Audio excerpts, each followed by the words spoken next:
If you look at price action, or even worse, crypto Twitter, you might be wondering if it's time to wave the white flag. Bitcoin is nuking and the crypto trenches are absolutely decimated. But what if I told you the songs of peace might be sounding? As much as we would like Trump to be focused solely on crypto, his bigger plan is unfolding, executed by his hand-picked pro-crypto generals. Today, I'm deconstructing his battle plan for a swift ending to the lopsided, seemingly endless war raged against crypto. If you're ready to be briefed on how this quadrillion-dollar bazooka will reshape the global capital markets and stand at attention, because in this show, that's exactly what I'm about to do. At ease, soldier. Welcome to the channel. I'm Chasse. Do me a favor, destroy that like button, hit the bell notification so you get all the latest when these videos come out. And without further ado, guys, let's get into it. Currently, at the time of recording, guys, we are seeing Bitcoin around $80,000, and it pulled all the way back down to 78,373. A little bit of a bounce right now, but from top to bottom now, we're at a 28.45% pullback. Based on the show we said yesterday, we were at 25% max pullback. And today, of course, things are looking bloody on the daily, a bit better on the hourly, as we're getting a little bounce. Time of recording, guys, by the time you watch this, I'm not sure, but all good. It's really pretty relevant. Let's look at the bigger macro picture. So BlackRock's IBIT sees record daily outflows as US spot Bitcoin ETFs negative streak extend to $3 billion. And as we can see here, guys, when you look at we've had 3 weekly consecutive outflows. And yesterday we discussed why that was happening. If you haven't seen that video, I will put a link in the description notes and a card at the end of the video. I suggest that you watch it. It was a very, very good video explaining what is happening in the crypto markets, why prices are falling, and also other indicators to look at to see if you could possibly get ahead of the market when things start to flip. Great video. Check it out. Again, I don't know why people are longing in this market right now. We don't know where the bottom will be, and there's no clear signs in the immediate short term anyway that I see a huge reversal and a pump to the upside, at least not in the near future. Today's show discusses what midterm catalysts and things might help with the markets. We'll get into that in just a bit here. Okay, so this was a study done by Bank of America, and I know let's not trust the banks, but they do hire some of the best research analysts. And this is this from their big research report. I pulled out this section, which talks about the biggest tail risks, so the biggest risks to the grander markets, right? Because we know that the crypto market is closely correlated to the stock market. Now, let me go back and show you stocks as of yesterday.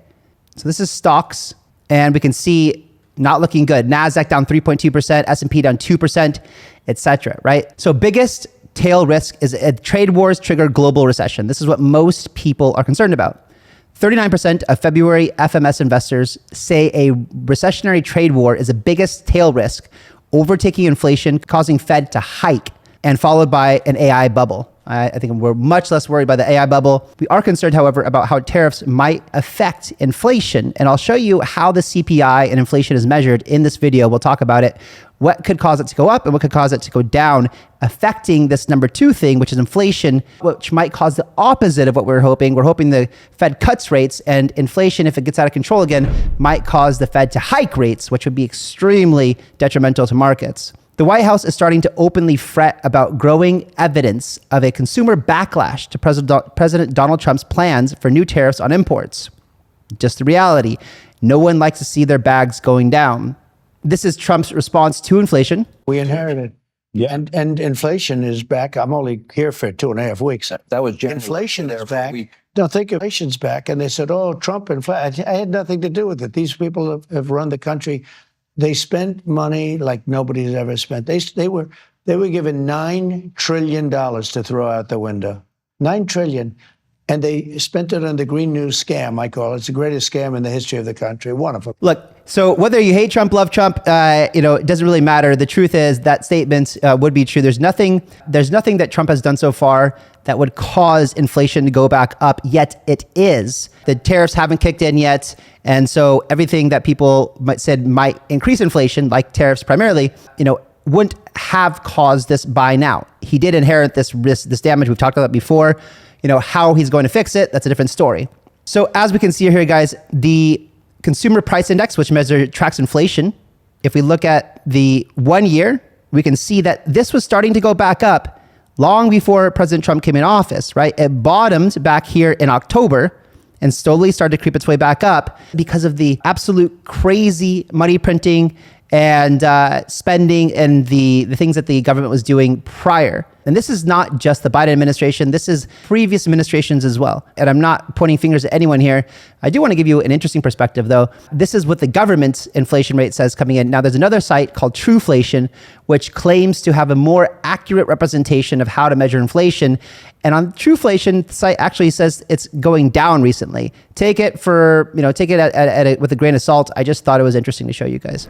Now, for CoinDesk article over here says, tech tumble takes a toll on Bitcoin. Hedge fund manager targets 70,000 by end of March. I hear this number thrown around everywhere. Arthur Hayes, everybody else. But to give you a little bit of insight of the article, it says maximum caution is warranted in risk assets, said Quid Thompson, founder of a hedge fund, Lecker Capital. Inflation data is coming in way too hot for the Fed to cut rates in the near term. Long-term inflation expectations are unanchoring to the upside, big red flag. And now US economic data is looking like the Trump bump was a dead cat bounce. On crypto specifically, there's no sugarcoating it. From Thompson, every possible good news item imaginable has come and gone without much upward pressure on price. He said, investors have forgotten that bear markets are possible and what they look like. He's targeting 70,000 for Bitcoin by end of March. Now, I don't agree with the statement saying that all of the good things that have been promised have come and gone. We'll get into that in the show here. Elio over here comes and says, real talk, Trump's rhetoric has been horrific for markets, but what's the actual strategy? Does he want a recession to crack rates and flip to quantitative easing? If he tanks markets, they will lose control in the midterms and he will never get his agenda over the line. Make it make sense. Now, what Elio's saying over here is the way that the Fed will begin quantitative easing is if they have to, right? And like we've covered last year when we covered the Fed, when Jerome Powell saying they'll do everything within their power to make sure that they're responsible for essentially employment and for markets to be doing well, essentially. So if we get some sort of recession, or even worse, which we're seeing in the stock market right now, we're seeing crypto right now, markets coming down, this could possibly lead to a condition where they force the Fed into quantitative easing, back to money printing, and stimulate the markets. I kind of feel like this is what's going to happen. So I caution risks to the downside in the short term, but like we saw in COVID crash, stimulus would be insane after that, giving us another reason for a bull run. And logically, from a political perspective, I just thinking about this out loud with you guys, it would make sense if in very early in Trump's administration, like soon, there was some sort of condition that created the market to come down, have a crash, and give a reason and excuse for the Fed to turn the money printer on, markets to go back up. Hey, if by the midterms in 2 years, the markets are cranking, then Trump and the Republicans look good. If that recession happens later next year or something like that, then it's going to be very, very bad for the Republicans and for the midterm elections as well. So, okay, guys, on the flip side, from the Bank of America study, we looked at the most bullish developments. And oddly enough, China growth accelerates is the most promising kind of outlook, which is interesting. AI productivity gains. So as if you can see over here, ask which development would be seen as 2025's most bullish risk for assets.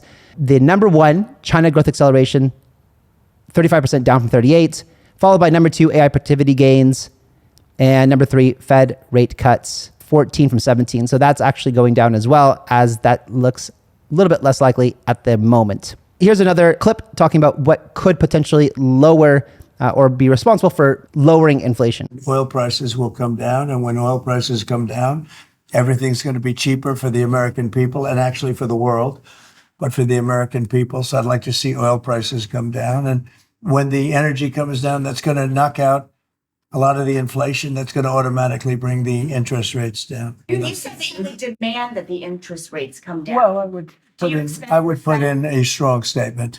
Do you expect the Fed to listen to you? Yeah. Are you going to talk to Powell about this and bringing the rates down? At the right time, I would. Okay, so there's a couple of factors here. I'm trying to help cover, as wide a net as possible so we can look really at the macro perspective and try to understand all the factors that are included. If we get too narrow and we look at one thing alone, if we look at just tariffs or we look at, just oil or we just look at just whatever, the golden visa, whatever, these things independently are not giving us a holistic perspective of the actual markets. So I'm trying to help you guys do a broader perspective here. And as this is one thing that I'm really, really happy to see. Looks like there's a ceasefire happening, as we can see over here from Polymarkets. The likelihood of a ceasefire at 70% right now. I think this is very, very likely to happen very, very soon. As Mario says over here, Trump gives Russia an economic lifeline with Ukraine peace deal push. Trump is negotiating a quick end to their war in Ukraine, shaking up Washington and Europe while offering Russia a path out of economic turmoil. Why would Moscow want this? Well, Moscow's soaring inflation, 21% interest rates, and military overspending are unsustainable, and a peace deal could ease sanctions, stabilize markets, and bring back Western investment. So Russia wants us too, right? This is really bad for Russia's economy, really bad for morale, and this is something that they would like as well. So, I believe that we're going to have a ceasefire soon. One of my Ukrainian friends believes that the war will end officially on May 9th as it's symbolic, as it's Ukraine's Independence Day. And so ending the war on that would be symbolic. So I don't know. That's just one perspective from actually one of my colleagues who's Ukrainian. So there you go. Let me know in the comments below if you guys have been to Ukraine. It's beautiful, amazing. I really enjoy it. I'd love to spend some of the summer there. I've been there a couple times during the war for getting stem cell treatments. Yeah, it's kind of a pain in the butt because you have to fly into Poland and then you have to cross the border with either a car or a train, and that takes hours and hours. And all in all, if you take a private vehicle, it's about 12 to 13 hours to get from Poland to Kiev. The train is about 17 hours, but more comfortable. Anyway, it would be so nice if you could just fly into Kiev and fly out. It would just cut down so much travel time to get there. Not to mention the safety of being in a war-free zone, which would be very, very nice. And you guys, when you stay in the hotels there at night too, whenever they have these, these bomb alarms, right? So you're sleeping in the middle of the night, and I'm trying to get my sleep score perfect. And so then you have these things that wake you up in the middle of the night, and if you feel like it, you go down to the shelters in case of bombs and stuff like that. So anyway, I personally, for my own personal interest, would love to see this war end. Of course, would love to see it end for the most important reasons, is so people stop dying, and that that's part of the global economic thing is settled. But that will also help bring down the oil prices, bring in more revenue for the U.S. with the recent deal made with Ukraine for rare earth minerals and precious metals and stuff like that. Anyway, let me know if you guys have been to Ukraine, what you think about it. I'm actually thinking that, when things are over, to look for some real estate over there. I really love the country and the city, Kiev, amazing. Okay, so what goes into the consumer price index, guys? This is how it's weighted. So you can see that 32% is shelter, right? Now, this is insane. And let me know in the comments below if you'd like me to do a cover, because this is the biggest indicator of inflation, is the cost of shelter. Now, there were some funny things. We covered this last year in one of the videos about the way, and this is probably what happened, the way that the Biden administration was actually measuring the shelter bucket. And they were asking like homeowners, something, I forget what it was, but they were just taking a poll from people, like what you would be willing to pay for rent or whatever. So they were marking it down way lower than the cost of shelter actually was, which gave you, which probably is why Trueflation has a lower number. One of the big reasons, as it's hugely weighted. But as you guys can see, one of the almost the top third, the fourth thing that's most important as the weighting is energy, right? And so, with Trump's plan for drill baby drill and oil independence, and also importantly, the war in Ukraine and Russia ending, so that we can start that trade again. Also bilateral trade, but this will severely bring down the cost of oil, which not only reduces costs at the pump, which is good for that direct factor into CPI, but also think about the cost that saves for transportation, trucking, shipping, these kind of things that will also bring down the cost of goods as well. So it has a direct and indirect impact on the CPI. So that's one thing. Now, on the flip side, tariffs are going to increase the price of imported goods. So it'll be interesting to see, very interesting to see, when they go and look at the cost of, let's say, food, right? Where is food in here? The second largest thing on here, food. Are they going to be taking a look at imported goods or domestically grown food? Right? That's going to be a huge factor into this, because if they're measuring imported food, then that's going to have a bigger effect on the perceived inflation that's happening. So of course, American grown goods, American made goods are going to not be affected by tariffs. Imports will be affected by tariffs. Okay, guys, and more good news right now into the SEC. So the SEC ended investigations into the following crypto companies this week: Robinhood, Uniswap, Gemini, and Consensus, which is really great. I'll show you this chart over here that lists some more of them, but really, really great, because Consensus was being sued by the SEC for MetaMask, because they were saying that MetaMask was essentially a broker of securities. By allowing us to access crypto through MetaMask, the SEC was suing them, saying that you are now a broker for securities. Unbelievable. Dismissed. Bam. Coinbase. Dismissed. Bam. Great. Tron. Done. A 60-day pause. Market manipulation. I still hope they look into that. We never like to see market manipulation. Horrible stuff. I'm glad to see it's paused, to be honest. Gemini Exchange concluded. Uniswap Labs concluded. Robinhood concluded. Drop. OpenSea dismissed. Okay, so we're seeing now. Interestingly enough, I want to bring a point up here. So CoffeeZilla on his other channel, Voidzilla, made a video. I just watched it today. Talking is a rant about how he actually believes that we need more regulation in crypto, and saying that this administration was going to deregulate the whole industry. Well, it's not true. They're actually aiming to regulate it, because we haven't had regulation so far. So saying that we want to deregulate it is actually not true. The United States wants to regulate it to give us more clarity on how to operate within the United States as a crypto company or digital asset company or real world asset company, whatever. In my mind, this is very bullish, right? And in other news, the SEC says meme coins are generally not securities under federal law. Okay, I can see this having a positive effect in a way that I think if you want to create a meme coin, a community coin, expose yourself. Tell the public who you are. And I think community coins and meme coins are interesting for markets. They've obviously been a huge value extractor thus far by bad actors who are shitty, right? Bad actors who are maximum value extracting, right? Like this Kelsier Ventures and this Hayden guy and like all these other scumbags who are just, trying to literally take your money. But maybe now, if you don't have to worry about the SEC and you want to launch a community coin, a meme coin, building a community, something like maybe Pudgy Penguins did, but instead of NFTs, do a coin and really try to build a brand around it, and then maybe add some utility later, whatever, I don't know, right? A brand like Pudgy Penguins did. Then maybe this could be nice, because we could have some people who are launching meme coins, but be transparent about who they are. Let us know what they're doing. How are they doing it? And I think that's okay. And maybe this opens the door, hopefully a little bit, but maybe let's learn a lesson. Let's try to stop buying all these pump fum coins that are launched by anonymous developers who literally want to take your money away from you. And there was the subcommittee hearing by Senator Cynthia Lummis, and it was exploring bipartisan legislative frameworks for digital assets.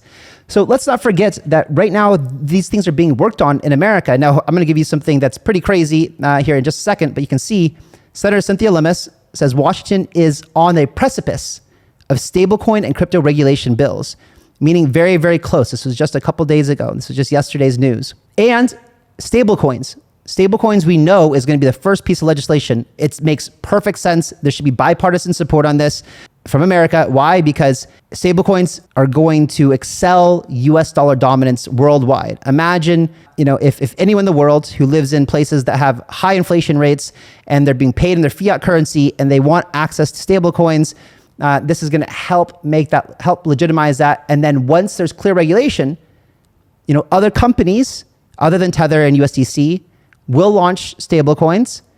It would be good if we see some competition. I don't know how they'll make them better, but they're all going to be US dollar backed, so I don't know if it's going to make a difference. But Bank of America teased that they're going to do their own stablecoin. I'm sure JP Morgan will do their stablecoin. People will do their own stablecoins, which will dramatically, by trillions of dollars probably, increase the stablecoin market. And guess what? That increases the total crypto market cap And these stable coins, although initially might be used just to transmit value from point A to point B, would likely trickle their way back into the crypto community. So trillions of dollars coming into the market through stable coins probably this year, and that will find its way into Bitcoin and altcoins. Okay, so Michael Saylor coming into Washington saying, on Tuesday, I had the opportunity to meet with the House Financial Services Committee to discuss digital assets and how we can make the US a global leader in Bitcoin and crypto. The digital asset framework I presented during the meeting is attached below. As you guys can see, it's down here. And he says, by building our digital economy on a framework that is economically viable, technically robust, and ethically sound, we can provide 400 million businesses access to capital markets and empower 8 billion people economically. Now, let me go through this for you for just a second here, because it is pretty, it's really nice. I like it. It's simple. And obviously, this is just an outline he's giving so these legislators can build actually bills to pass before Congress and House and Senate, all these guys, right? So I like how we're breaking it down here, because for me as a builder, I want to know where are they looking to classify the tokens that we are issuing, Paid Network, Commonwealth, others, for example. And so we got some things like digital commodities, an asset without an issuer backed by digital power like Bitcoin. You got a digital security, an asset with an issuer backed by security, equity, debt, derivatives, for example. Digital currency, an asset with an issuer backed by fiat currency. So think about stable coins.